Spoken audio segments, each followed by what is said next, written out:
अध्याय 17। बैथिल्डा का रहस्य। हैरी, रुको। क्या हुआ? वे अनजान एबॉट की कब्र के पास थे। वहां कोई है। कोई हमें देख रहा है। मुझे यकीन है, वहां झोपड़ियों के पीछे। वे बिल्कुल स्थिर खड़े रहे और एक दूसरे का हाथ पकड़कर कब्रिस्तान की काली चार दीवारी को देखते रहे। हैरी को वहां कुछ नहीं दिखा। तुम्हें पक्का यकीन है? मुझे वहां कोई चीज हिलती दिखी थी। मैं कसम खा सकती हूँ कि मुझे दिखी थी। हरमाइनी ने अपनी छड़ी वाला हाथ हैरी के हाथ से छुड़ा लिया। हम मगलू जैसे दिख रहे हैं, हैरी ने कहा। ऐसे मगलू जो अभी अभी तुम्हारे मम्मी डैडी की कब्र पर फूलों का हार चढ़ा रहे थे। हैरी, मुझे यकीन है वहां कोई था। हैरी को जादू का इतिहास पुस्तक के शब्द याद आ गए। इस कब्रिस्तान को बुताहा माना जाता था। क्या होगा अगर। लेकिन उसे एक सरसराहट सुनाई दी और उसने उस झाड़ी में बर्फ के टुकड़ों को थोड़ा हटा हुआ देखा, जिस तरफ हरमाइनी ने इशारा किया था। भूत बर्फ नहीं हटा सकते। बिल्ली होगी, हैरी ने एक दो सेकंड बाद कहा। या कोई पक्षी। अगर वहां कोई प्राण पक्षी होता तो हम अब तक मर चुके होते। लेकिन अब यहाँ से जल्दी निकल लेना चाहिए, फिर हम दोबारा चौका ओढ़ लेंगे। कब्रिस्तान से बाहर निकलते समय वे बार बार पीछे मुड़कर देखते रहे। हैरी उतना आशावादी महसूस नहीं कर रहा था जितना हरमाइनी को तसल्ली देने के लिए नाटक कर रहा था। कब्रिस्तान के गेट और फिर फिसलन भरे फुटपाथ पर पहुंचकर उसे खुशी हुई। उन्होंने चोगा अपने ऊपर डाल लिया। शराब खाना पहले से ज्यादा भरा था। इसके भीतर कई लोग वह भजन गा रहे थे जो उन्होंने चर्च के पास से गुजरते समय सुना था। एक पल के लिए हैरी ने सोचा कि क्या उन्हें भी इसके भीतर शरण लेनी चाहिए, लेकिन इससे पहले कि वह कुछ बोल पाता, हरमाइनी बुदबुदाई। चलो इस रास्ते से चलते हैं। हरमाइनी ने उसे उस अंधेरी सड़क पर खींचा जो गांव के बाहर जाती थी और जिस दिशा से वे आए थे उससे विपरीत दिशा में जाती थी। हैरी को वो जगह दिख रही थी जहां मकान खत्म हो गए थे और जंगल शुरू हो गया था। वे पूरी तेजी से चलने लगे। वे रंग बिरंगी रोशनियों से चमकती खिड़कियों के पास से गुजरे, जिनके पर्दों के पार क्रिसमस ट्री की आकृतियां साफ दिखाई दे रही थीं। हम बैथिल्डा का मकान कैसे खोजेंगे? हरमाइनी ने पूछा, जो थोड़ा कांप रही थी और पीछे मुड़ मुड़कर देख रही थी। हैरी, तुम्हें क्या लगता है? हैरी! हरमाइनी ने उसकी बाह खींची, लेकिन हैरी उधर ध्यान नहीं दे रहा था। वह तो उस स्याह खंडर की तरफ देख रहा था जो मकानों की इस कतार के बिल्कुल अंत में था। अगले ही पल उसने अपनी रफ्तार तेज कर दी और हरमाइनी को भी अपने साथ खींच कर ले जाने लगा, जिससे वो बर्फ पर थोड़ी फिसल गई। हैरी, देखो, इसकी तरफ देखो हरमाइनी। मैं यह नहीं समझ। ओह, वह इसे देख सकता था। रहस्य रक्षक समूह जेम्स और लिली की मौत के साथ ही खत्म हो गया होगा। हैग्रिड हैरी को इस खंडर में से निकाल कर ले गया था, जिसका मलबा कमर तक ऊंची घास में बिखरा पड़ा था। उस घटना को 16 साल हो चुके थे और इस दौरान बागड़ काफी बेकाबू होकर फैल चुकी थी। मकान का ज्यादातर हिस्सा अब भी सही सलामत था, हालांकि यह गहरे रंग की बेलों और बर्फ से ढक चुका था। ऊपर वाली मंजिल का दाहिना हिस्सा पूरी तरह उड़ गया था। हैरी को यकीन था कि यहीं पर वोल्डेमॉर्ट का शाप उलट गया होगा। वह और हरमाइनी गेट पर खड़े होकर उस खंडहर को निहारते रहे, जो कभी इसके पास वाले मकान जैसा ही दिखता होगा। मैं सोच रही हूँ कि किसी ने इसे दोबारा क्यों नहीं बनाया, हरमाइनी ने फुसफुसा कर पूछा। शायद इसे दोबारा नहीं बनाया जा सकता हो, हैरी ने जवाब दिया। शायद यह काले जादू की चोटों जैसा हो और आप नुकसान को ठीक नहीं कर सकते हो। उसने चोगे के नीचे से हाथ बाहर निकालकर बर्फ से ढके काफी जंग लगे गेट को पकड़ लिया। वो इसे खोलना नहीं चाहता था, वह तो बस इस घर के किसी हिस्से को छूना भर चाहता था। तुम अंदर तो नहीं जाना चाहते हो? यह काफी असुरक्षित लगता है। हो सकता है यह। ओह हैरी, देखो! लगता था उसके गेट को छूने से यह हो गया था। सामने बिच्छू बूटी और जंगली झाड़ियों के बीच किसी अजीब और तेजी से उगने वाले फूल की तरह लकड़ी का एक साइन बोर्ड प्रकट हो गया, जिस पर सुनहरे अक्षर लिखे हुए थे। इस जगह पर 31 अक्टूबर 1981 की रात को लिली और जेम्स पॉटर की जान गई थी। उनका बेटा हैरी मारक शाप से बचने वाला इकलौता जादूगर है। यह घर मगलुओं के लिए अदृश्य है और इसे खंडर जैसी हालत में छोड़ दिया गया है, पॉटर परिवार के स्मारक के रूप में और उस हिंसा की स्मृति में जिसने उनके परिवार को बिखरा दिया। इन शब्दों के चारों ओर दूसरे जादूगरों और जादूगरनियों ने अपनी भावनाएं व्यक्त की थी, जो उस जगह को देखने आए थे जहां हैरी पॉटर जिंदा बच गया था। कुछ ने अमिट स्याही से अपने हस्ताक्षर किए थे, कुछ ने लकड़ी पर अपने नाम उकेर दिए थे, कुछ ने संदेश छोड़े थे। 16 साल की जादुई इबारत के ऊपर कुछ नए संदेश चमक रहे थे, जिनमें एक ही बात लिखी थी। गुड लक हैरी, चाहे तुम जहां भी हो। हैरी, अगर तुम इसे पढ़ो तो ये जान लेना कि हम सब तुम्हारे साथ हैं। हैरी पॉटर अमर रहे। उन्हें साइन बोर्ड पर कुछ नहीं लिखना चाहिए था, हरमाइनी गुस्से में बोली, लेकिन हैरी उसकी तरफ देखकर मुस्कुराया। यह बहुत अच्छा है, मुझे खुशी है कि उन्होंने ऐसा किया। मैं वह बीच वाक्य में ही रुक गया। बहुत सारे कपड़ों में लिपटी एक आकृति गली में धीरे धीरे चलती हुई उनकी तरफ आ रही थी। दूर वाले चौक में जल रही स्ट्रीट लाइट्स में उसकी आकृति साफ दिख रही थी। हालांकि अनुमान लगाना मुश्किल था, लेकिन हैरी ने सोचा कि यह आकृति महिला की होगी। वह धीरे धीरे चल रही थी, शायद बर्फीली सड़क पर फिसलने से डर रही थी। उसकी झुकी कमर, हुलिया और धीमी चाल से लगता था कि वह बहुत बूढ़ी होगी। वे खामोशी में उसे पास आते देखते रहे। हैरी यह देखने का इंतजार कर रहा था कि क्या वह रास्ते में पड़ने वाले किसी मकान में जाएगी, लेकिन उसे यह आभास हो गया कि वह ऐसा नहीं करेगी। आखिरकार वह उनसे कुछ गज दूर रुक गई और बर्फ जमी सड़क के बीच में उनके सामने खड़ी हो गई। हैरी को हरमाइनी की बाह पर चिकोटी काटने की जरूरत नहीं थी। इस बात की कोई संभावना नहीं थी कि यह औरत मगलू हो सकती थी। वह वहां खड़ी खड़ी एक ऐसे मकान को निहार रही थी जो मगलुओं को दिखाई नहीं दे सकता था। बहरहाल, अगर यह मान भी लिया जाए कि वह जादूगरनी थी, तो भी यह बड़ी अजीब बात थी कि वह इतनी ठंडी रात को सिर्फ एक पुराने खंडहर को देखने आई थी। जादू के सभी सामान्य नियमों के अनुसार उसे हरमाइनी और हैरी नजर नहीं आने चाहिए थे। बहरहाल, हैरी को यह बहुत अजीब एहसास हुआ कि वह जानती थी कि वे वहां थे, और यह भी कि वे कौन थे। जैसे ही वह इस परेशानी भरे निष्कर्ष पर पहुंचा, उस महिला ने दस्ताने वाले हाथ उठाकर इशारा किया। हरमाइनी चोगे के नीचे हैरी के करीब आई और उसके हाथ से अपना हाथ सटा दिया। उसे कैसे मालूम? हैरी ने सिर हिला दिया। औरत ने दोबारा इशारा किया, इस बार थोड़ी जोर से। वे लोग वीरान सड़क पर आमने सामने खड़े थे। हैरी के मन में कई कारण आए कि उसे उस औरत के पास क्यों नहीं जाना चाहिए। इसके अलावा उस औरत के बारे में उसके शक हर पल बढ़ते जा रहे थे। क्या यह संभव था कि वो महीनों से उन्हीं का इंतजार कर रही थी? क्या डंबलडोर ने उससे इंतजार करने को कहा था, और यह भी कि अंत में हैरी यहाँ जरूर आएगा? कहीं ऐसा तो नहीं था कि अंधेरे कब्रिस्तान में वही हिली हो और उनका पीछा करते करते यहाँ तक आ गई हो? उसने डंबलडोर की तरह उनकी उपस्थिति को भांप लिया था, और उसकी यह क्षमता इतनी अद्भुत थी कि इससे हैरी का पहले कभी पाला नहीं पड़ा था।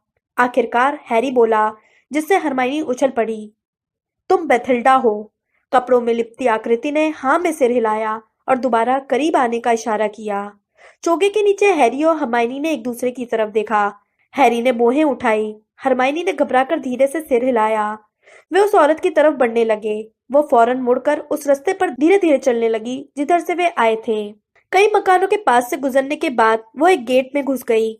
वे उसके पीछे पीछे सामने वाले बगीचे में पहुंचे, जिसकी हालत भी उस बगीचे जितनी ही खस्ता थी जिसे वे अभी अभी देख कर आए थे। वो सामने वाले दरवाजे पर चाबी लगाने के लिए एक पल के लिए ठहरी, फिर उसने दरवाजा खोल दिया और उन्हें निकलने की जगह देने के लिए पीछे खड़ी हो गई। उसके पास से बदबू आ रही थी, या फिर शायद मकान में से आ रही थी। उसके पास से गुजरते समय हैरी ने अपनी नाक सिकोड़ी और चोगा उतार दिया। उसके करीब पहुंचने पर हैरी को एहसास हुआ कि वह कितनी नाटी थी। उम्र के साथ उसकी कमर बहुत झुक गई थी। वह मुश्किल से उसके सीने तक आ रही थी। उसने दरवाजा बंद कर दिया। उसकी उंगलियों की गांठें उखड़ते हुए पेंट पर नीली और रंग बिरंगी दिख रही थी। फिर उसने मुड़कर हैरी के चेहरे को घूरा। उसकी आंखें मोतियाबिंद के कारण जालीदार थीं और पारदर्शी त्वचा की झुर्रियों में धसी हुई थी। उसका पूरा चेहरा टूटी हुई नसों और भूरे धब्बों से भरा था। हैरी ने सोचा कि क्या वो उसे देख सकती है? अगर वो देख भी सकती हो तो भी उसे वह अधगंजा मगलू दिखेगा जिसका भेस हैरी ने चुरा लिया था। बुढ़ापे, धूल, बिना धुले कपड़ों और बासे खाने की बदबू बढ़ गई जब उस औरत ने दीमक खाया काला शॉल उतारा। सफेद बालों वाला सिर नजर आया जिसमें से खोपड़ी साफ दिख रही थी। बेथिल्डा, हैरी ने दोहराया। उसने दोबारा सिर हिलाया। हैरी को अपनी चमड़ी पर लॉकेट का स्पर्श महसूस हुआ। लॉकेट के भीतर की चीज धड़कने लगी थी, जैसे जाग गई हो। ठंडे सोने के भीतर की उसकी धड़कन को हैरी महसूस कर सकता था। क्या ये जानता था? क्या इसे एहसास हो गया था कि इसे नष्ट करने वाली चीज करीब थी? बेथिल्डा उनके पास से गई और उसने हरमाइनी को एक तरफ धकाया, जैसे उसने उसे देखा ही न हो। फिर वो सिटिंग रूम में ओझल हो गई। हैरी, मुझे इस बारे में यकीन नहीं है, हरमाइनी ने धीरे से कहा। उसकी हालत तो देखो, मुझे लगता है कि मौका पड़ने पर हम उसे आसानी से काबू कर सकते हैं, हैरी ने कहा। सुनो, मुझे तुम्हें बता देना चाहिए था। मैं जानता था कि उसकी दिमागी हालत बहुत अच्छी नहीं है। म्यूरियल ने कहा था कि वो सटिया गई है। आओ! बेथिल्डा ने अगले कमरे से कहा। हरमाइनी उछली और उसने हैरी की बाह पकड़ ली। सब ठीक है, हैरी ने तसल्ली देते हुए कहा, और वह हरमाइनी के आगे चलकर सिटिंग रूम में पहुंच गया। बेथिल्डा धीरे धीरे चलती हुई मोमबत्तियां जला रही थी, लेकिन अब भी बहुत अंधेरा था और बहुत गंदगी तो थी ही। उनके पैरों के नीचे मोटी धूल कसकसाई। हैरी की नाक में सीलन और फफूंद के साथ ही कोई और बदबू भी आई, जैसे मांस सड़ गया हो। वह सोचने लगा कि पिछली बार कब किसी ने बेथिल्डा के मकान में आकर देखा होगा कि वह किस हालत में रह रही है। लगता था वह यह भूल गई थी कि वह जादू भी कर सकती है, क्योंकि वह हाथ से मोमबत्तियां जला रही थी, जिससे उसके हाथ के लेस में आग लगने का खतरा पैदा हो गया था। मैं यह काम कर देता हूँ, हैरी ने उससे माचिस लेते हुए कहा। वह खड़ी खड़ी देखती रही जब हैरी ने तश्तरियों में रखे मोमबत्तियों के ठूंठ जलाए। ये तश्तरियां पुस्तकों के ढेर पर और साइड टेबलों पर रखी थी, जिन पर टूटे और गंदे कप रखे थे। हैरी को आखिरी मोमबत्ती एक अलमारी पर दिखी। अलमारी पर बहुत सी फ्रेम किए हुए फोटो रखे थे। मोमबत्ती जलने के बाद लपट का प्रतिबिंब फ्रेमों के धूल भरे कांच और चांदी पर लहराता नजर आया। उसने फोटो के भीतर के लोगों को हिलते डुलते देखा। जब बेतिल्डा आग के लट्ठों को हाथ से सही करने लगी तो वह बुदबुदाया, स्वच्छ हो। तस्वीर से धूल गायब हो गई और उसने तत्काल देख लिया कि सबसे बड़े और सजावटी आधा दर्जन फ्रेमों से तस्वीरें गायब थी। वह सोचने लगा कि उन्हें बेथिल्डा ने हटाया होगा या किसी और ने। फिर उसकी निगाह उस संग्रह के पीछे वाली तस्वीर पर पड़ी और उसने उसे उठा लिया। यह सुनहरे बालों वाले हंसते हुए चोर की तस्वीर थी। वह युवक जो गैग्रोविच की खिड़की की मुंडेर पर बैठा था। वह चांदी के फ्रेम में से हैरी की तरफ आलस से मुस्कुरा रहा था। हैरी को तत्काल याद आ गया कि उसने इस लड़के को पहले कहाँ देखा था। एल्बस डंबलडोर का जीवन और झूठ का सिलसिला पुस्तक में, जहां यह किशोर डंबलडोर का हाथ पकड़े था। वह जानता था कि बाकी गायब तस्वीरें भी रीटा की पुस्तक में ही होंगी। मिसेस मिस बैकशॉट, उसने कहा और उसकी आवाज हल्की सी कांपी। यह कौन है? बेथिल्डा कमरे के बीच में खड़ी होकर हरमाइनी को आग जलाते हुए देख रही थी। मिस बैकशॉट, हैरी ने दोहराया और तस्वीर हाथ में उठाकर आगे बढ़ा। अंगीठी में लपटें उठने लगी। बेथिल्डा ने हैरी की आवाज सुनकर ऊपर देखा और हॉर्क्रक्स उसके सीने पर ज्यादा तेजी से धड़कने लगा। यह कौन है? हैरी ने तस्वीर आगे बढ़ाते हुए उससे पूछा। बेथिल्डा ने उसकी तरफ देखा और फिर हैरी को देखने लगी। क्या आप जानती हैं कि यह कौन है? उसने सामान्य से ज्यादा तेज आवाज में दोहराया। यह युवक, क्या आप इसे जानती हैं? इसका नाम क्या है? बेथिल्डा थोड़ी चकराई हुई दिखने लगी। हैरी को भयंकर कुंठा महसूस हुई। रीटा स्कीटर ने बेथिल्डा की यादों को बाहर कैसे निकाला होगा? यह युवक कौन है? उसने जोर से एक बार फिर पूछा। हैरी, तुम क्या कर रहे हो? हरमाइनी ने कहा। हरमाइनी, यह तस्वीर उस चोर की है जिसने गैग्रोविच के यहाँ चोरी की थी। प्लीज, उसने बेथिल्डा से पूछा। यह कौन है? लेकिन वह सिर्फ उसे घूरती रही। आपने हमें यहाँ क्यों बुलाया, मिस बैकशॉट? हरमाइनी ने अपनी आवाज ऊंची करते हुए कहा। क्या आप हमें कुछ बताना चाहती थीं? बेथिल्डा के चेहरे पर ऐसा कोई भाव नहीं था जिससे यह पता चले कि उसने हरमाइनी की बात सुन ली थी। वो कुछ कदम चलकर हैरी के करीब आई और अपना सिर हल्के से झटक कर हॉल की तरफ इशारा किया। हैरी ने पूछा, आप चाहती कि हम चले जाएं? बेथिल्डा ने दोबारा वही हरकत की। इस बार पहले उसकी तरफ, फिर अपनी तरफ और फिर छत की तरफ इशारा किया। ओह, ठीक है हरमाइनी, मुझे लगता है कि वो मुझे ऊपर की मंजिल पर ले जाना चाहती है। ठीक है, हरमाइनी ने कहा। चलो चलते हैं। लेकिन जब हरमाइनी हिली तो बेथिल्डा ने आश्चर्यजनक तेजी से अपना सिर हिलाया और एक बार फिर पहले हैरी की तरफ इशारा करने के बाद अपनी तरफ इशारा किया। वह चाहती है कि मैं उसके साथ अकेला जाऊं। क्यों? हरमाइनी ने पूछा। उसकी आवाज मोमबत्तियों से रोशन कमरे में तेजी से गूंजी। इस तेज आवाज पर बूढ़ी औरत ने अपना सिर हिलाया। शायद डंबलडोर ने उससे कहा हो कि वह तलवार मुझे और सिर्फ मुझे ही दे। क्या तुम्हें सचमुच लगता है कि वह तुम्हें पहचानती है? हाँ, हैरी ने उन दूधिया आंखों में देखते हुए कहा, जो उसकी अपनी आंखों पर जमी हुई थी। मुझे लगता है कि वो मुझे पहचानती है। अच्छा, तो फिर ठीक है, लेकिन जल्दी आना हैरी। आगे चलिए, हैरी ने बेथिल्डा से कहा। लगता था वो उसकी बात समझ गई, क्योंकि वह उसके पास से होकर दरवाजे की तरफ चल दी। हैरी हरमाइनी को तसल्ली देने के लिए मुस्कुराया, लेकिन उसे यकीन नहीं था कि हरमाइनी ने इसे देखा था। वह अपने सीने पर हाथ बांधकर अटाले के बीच में खड़ी थी और किताबों की अलमारी को निहार रही थी। जब हैरी कमरे से बाहर निकला तो उसने हरमाइनी और बेथिल्डा की नजर बचाकर अनजान चोर का चांदी के फ्रेम वाला फोटो अपनी जैकेट के भीतर रख लिया। सीढ़ियां ऊंची और संकरी थी। हैरी बेथिल्डा की पीठ पर हाथ रखकर यह तसल्ली करना चाहता था कि वह लड़खड़ाकर उसके ऊपर न गिर जाए, जिसकी काफी संभावना लग रही थी।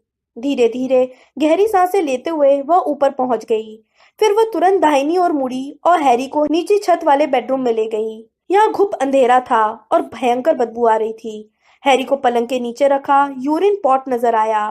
फिर बेथिल्डा ने दरवाजा बंद कर दिया, जिससे पॉट भी अंधेरे में डूब गया। प्रकाशित भव, हैरी ने कहा, और उसकी छड़ी की नोक पर रोशनी हो गई। वह चौंक गया। अंधेरे के उन चंद पलों में बेथिल्डा अचानक बहुत करीब आ गई थी। हालांकि हैरी को उसके आने की आवाज सुनाई नहीं दी थी। तुम पॉटर हो? वह फुसफुसाई। हाँ। बेथिल्डा ने गंभीरता पूर्वक धीरे धीरे सिर हिलाया। हैरी को महसूस हुआ कि हॉर्क्रक्स उसके दिल में ज्यादा तेजी से धड़क रहा था। यह बहुत अप्रिय एहसास था। क्या आप मुझे कुछ देना चाहती हैं? हैरी ने पूछा, लेकिन वह उसकी छड़ी की रोशनी से विचलित दिख रही थी। क्या आप मुझे कुछ देना चाहती हैं? उसने दोहराया। फिर बेथिल्डा ने अपनी आंखें बंद कर ली और एक साथ कई चीजें हुई। हैरी के निशान में दर्द की तेज लहर उठी। हॉर्क्रक्स के हिलने से उसके स्वेटर का अगला हिस्सा हिलने लगा। अंधेरा बदबूदार कमरा पल भर के लिए ओझल हो गया। उसे खुशी की लहर महसूस हुई और वो ऊंची ठंडी आवाज में बोला, उसे पकड़ लो। हैरी जहां खड़ा था वहीं लहराया। अंधेरा बदबूदार कमरा एक बार फिर उस पर हावी हो रहा था। वह नहीं जानता था कि अभी अभी क्या हुआ था। क्या आप मुझे कुछ देना चाहती है? उसने तीसरी बार ज्यादा जोर से पूछा। वहां पर, वह कोने की तरफ इशारा करते हुए फुसफुसाई। हैरी ने अपनी छड़ी उठाई और पर्दे लगी खिड़की के नीचे सामान में लदी ड्रेसिंग टेबल की आकृति को देखा। इस बार वह उसके आगे नहीं गई। हैरी छड़ी उठाकर उसके और पलंग के बीच से उस तरफ गया। वह बेथिल्डा पर से नजरें नहीं हटाना चाहता था। यह क्या है? उसने पूछा जब वह ड्रेसिंग टेबल तक पहुंच गया, जहां पर गंदे कपड़ों का ढेर बहुत ऊंचा लगा था। वहां, उसने निराकार ढेर की तरफ इशारा किया। जिस पल उसने दूर देखा, जिस पल उसकी आंखें उस ढेर में तलवार की मूठ या माड़ी की तलाश करने लगी, बेथिल्डा अजीब तरीके से हिली। हैरी ने अपनी आंख के कोने से उसे देखा। दहशत के कारण वह मुड़ा और डर के कारण उसे जैसे लकवा मार गया जब उसने देखा कि बूढ़ा शरीर लुढ़क गया था और बेथिल्डा की गर्दन में से एक बड़ा सांप निकल रहा था। जैसे ही उसने अपनी छड़ी उठाई, सांप ने वार कर दिया। सांप ने हैरी की बाह पर इतनी जोर से काटा कि उसकी छड़ी छूटकर छत की तरफ उड़ गई। इसकी लहराती हुई रोशनी कमरे पर पड़ी और फिर छड़ी बुझ गई। फिर हैरी की कमर में पूंछ कसकर पड़ी, जिससे उसका दम निकल गया। वह पीछे की तरफ ड्रेसिंग टेबल पर गंदे कपड़ों के ढेर पर गिर गया।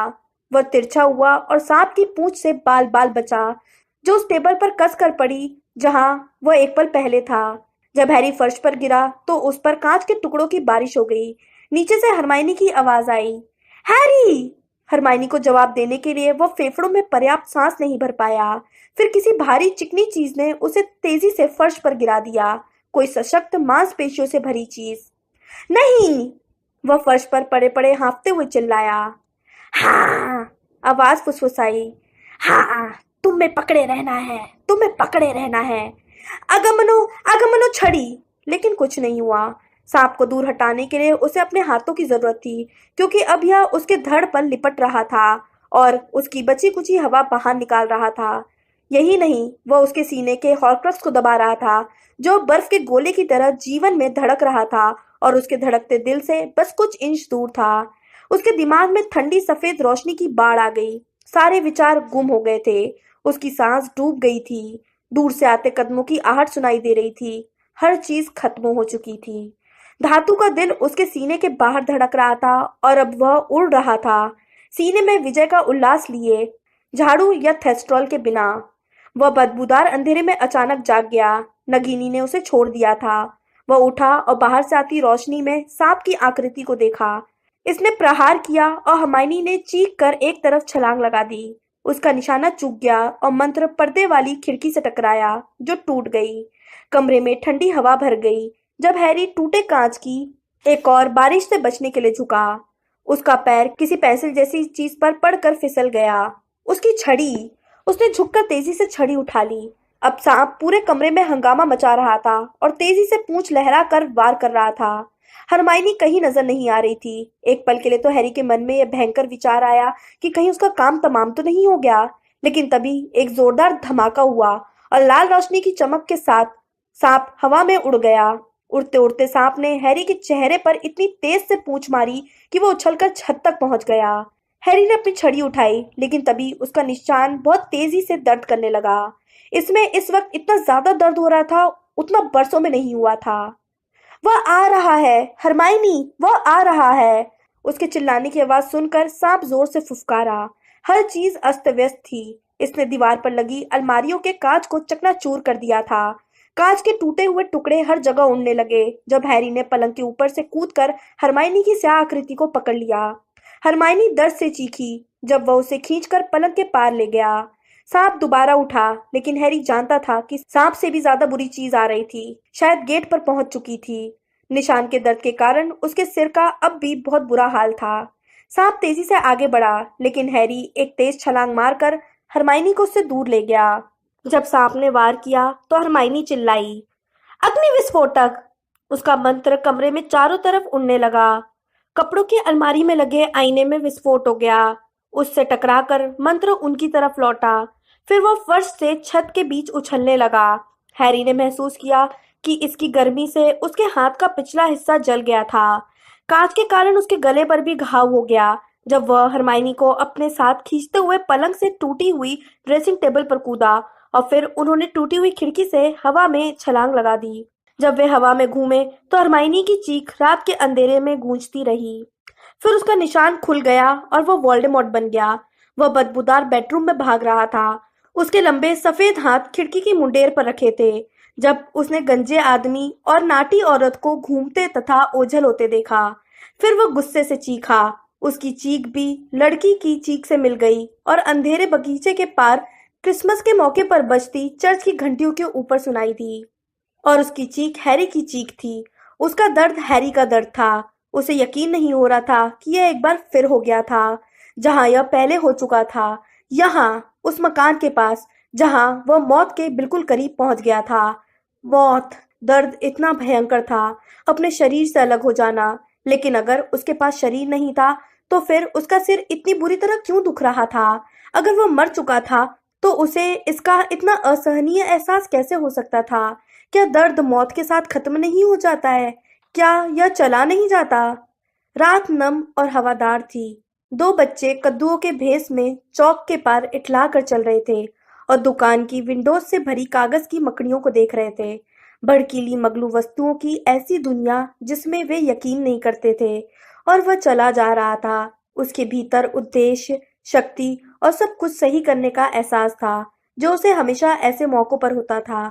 गुस्सा नहीं, यह तो कमजोर लोगों को आता था, लेकिन विजय, हाँ, उसने इसके लिए इंतजार किया था। उसने इसकी उम्मीद की थी।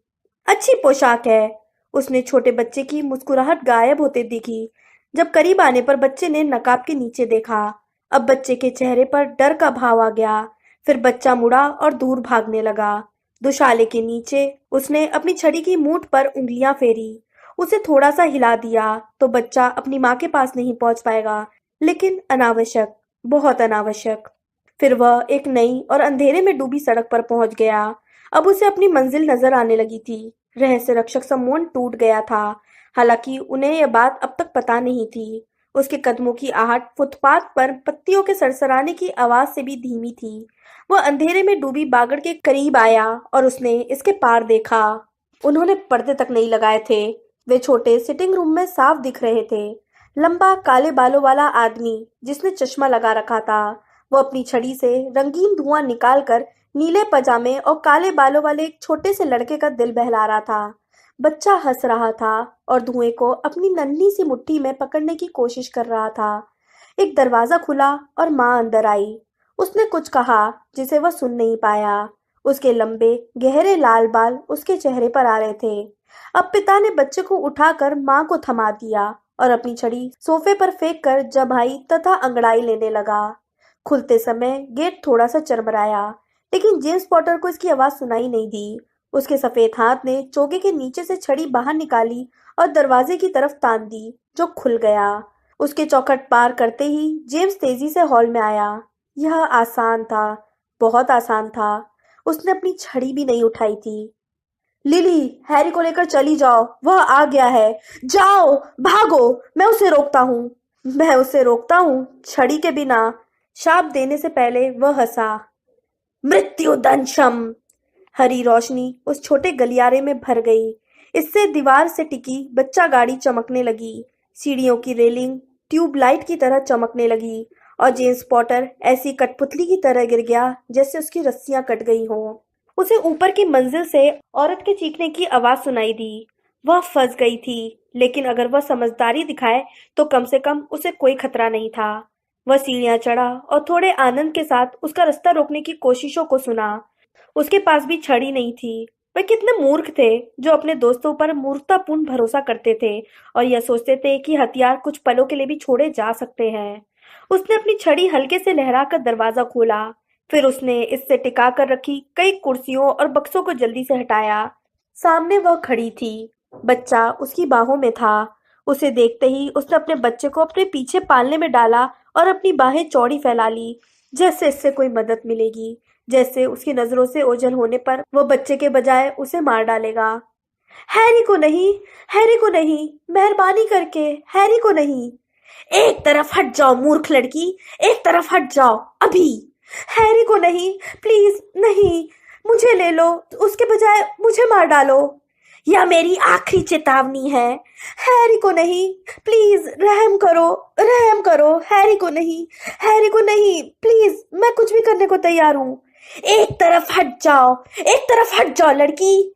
वह उसे पालने से जबरदस्ती भी दूर हटा सकता था, लेकिन उन सबको एक साथ मारने में ज्यादा समझदारी नजर आ रही थी। कमरे में हरी रोशनी चमकी और अपने पति की तरह ही वह भी गिर गई। बच्चा इस दौरान रोया नहीं था। वह खड़ा हो गया था और अपने पालने की छड़ें पकड़कर दिलचस्पी से घुसपैठियों को देख रहा था। शायद वो सोच रहा था कि यह उसके पिता है जो चोगे के नीचे छिपे हैं और रंगीन रोशनियां दिखा रहे हैं, तथा उसकी माँ किसी भी पल हंसती हुई खड़ी हो जाएंगी। उसने अपनी छड़ी बहुत सावधानी से लड़के के चेहरे की तरफ की। वह इसे होते देखना चाहता था। इस रहस्यमय खतरे का खात्मा। बच्चे ने रोना शुरू कर दिया। उसने देख लिया कि वह जेम्स नहीं था। उसे रोना अच्छा नहीं लगा। वह अनाथालय में छोटे बच्चों के रोने को कभी बर्दाश्त नहीं कर पाया था। मृत्यु दंशम। और फिर वह गायब हो गया। वह कुछ नहीं था, दर्द और दहशत के सिवाय कुछ नहीं। उसे खुद को छिपाना होगा, इस उजाड़ खंडर के मलबे में नहीं जहां बच्चा फंस गया था और चीख रहा था, बल्कि कहीं दूर, बहुत दूर। नहीं, वह कराहा। सांप अस्त व्यस्त गंदे फर्श पर फिसला। उसने बच्चे को मार डाला था, लेकिन इसके बावजूद बच्चा जिंदा बच गया था। नहीं! और अब वह बेथल्डा के घर की टूटी खिड़की पर खड़ा था और अपने सबसे बड़े नुकसान की यादों में डूबा था। उसके पैरों के पास विशाल सांप टूटे कांच पर फिसल रहा था। उसने नीचे देखा और उसे कुछ दिख गया, कुछ अविश्वसनीय। नहीं! हैरी, सब ठीक है, तुम बिल्कुल ठीक हो। वह नीचे झुका और उसने चकनाचूर फोटो उठा लिया। उसमें अनजान चोर था, वह चोर जिसकी उसे तलाश थी। नहीं, मैंने इसे गिरा दिया था, मैंने इसे गिरा दिया था। हैरी, सब ठीक है, जाग जाओ, जाग जाओ। वह हैरी था, वोल्डेमॉर्ट नहीं, हैरी था।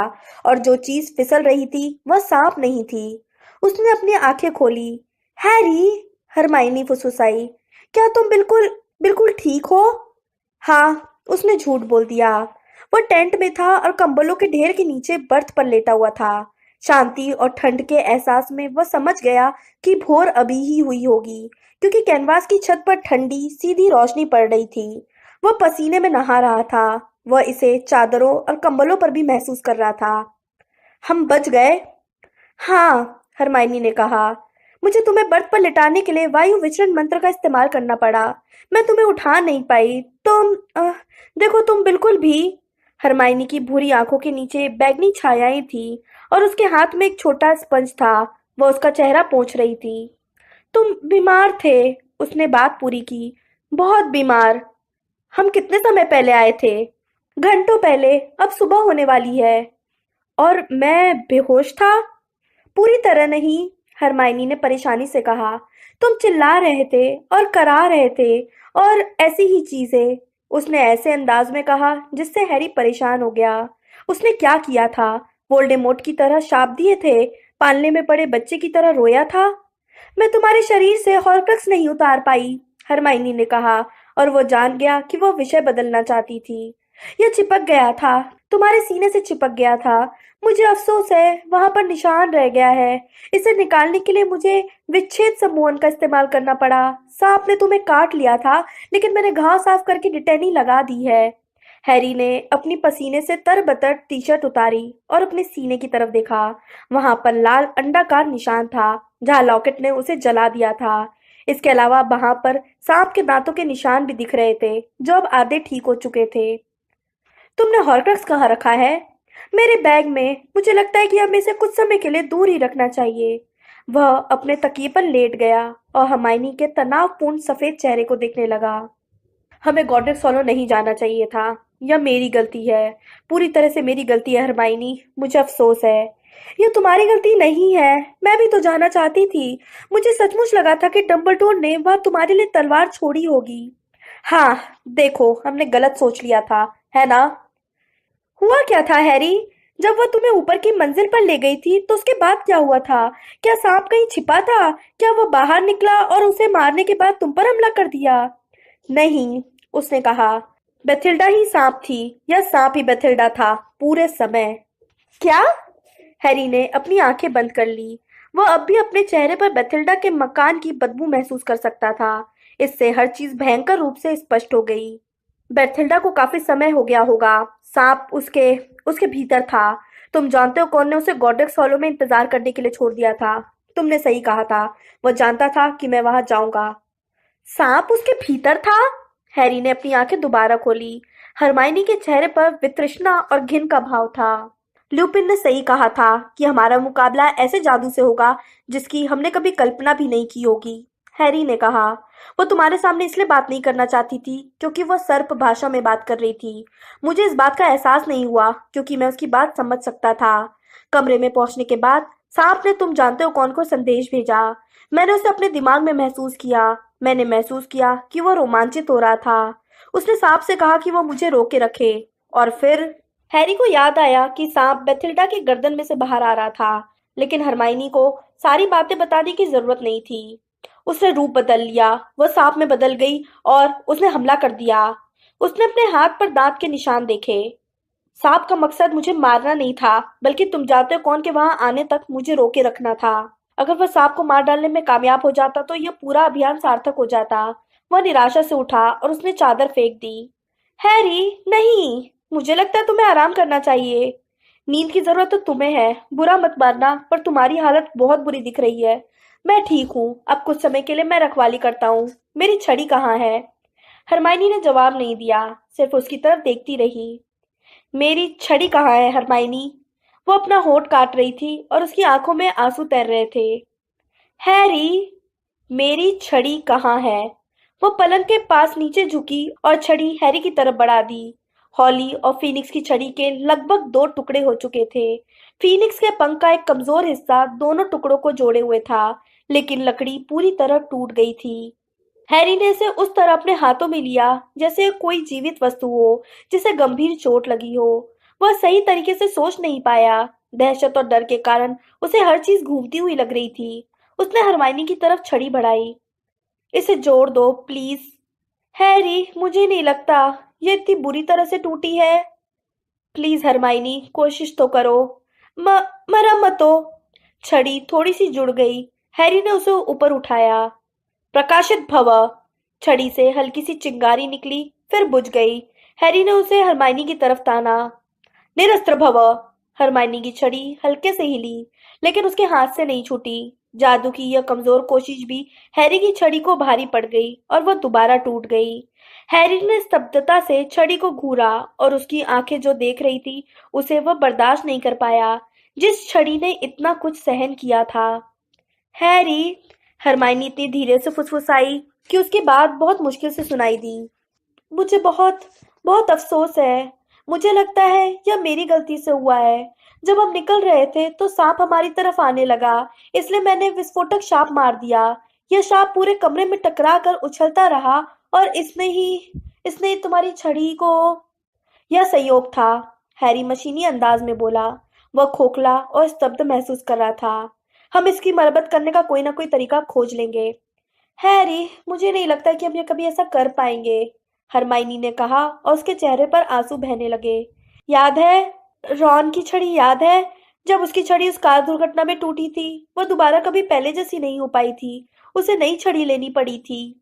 हैरी ने ओलिवेंडर के बारे में सोचा, जिसे वोल्डेमॉर्ट ने अपहरण करके कैद कर रखा था। उसने गैग्रोविच के बारे में भी सोचा, जो मर चुका था। वो अपने लिए नई छड़ी कहाँ से लाएगा? उसने नाटक करते हुए उदासीन आवाज में कहा, ठीक है, हाल फिलहाल मैं तुम्हारी छड़ी उधार ले लेता हूँ, पहरेदारी के लिए। हरमाइनी का चेहरा आंसुओं में सना था जब उसने हैरी को अपनी छड़ी थमा दी। हैरी उसे पलंग के पास बैठा हुआ छोड़ गया। उसके मन में इस वक्त हरमाइनी से दूर जाने की जितनी इच्छा थी, उतनी किसी भी चीज से नहीं थी।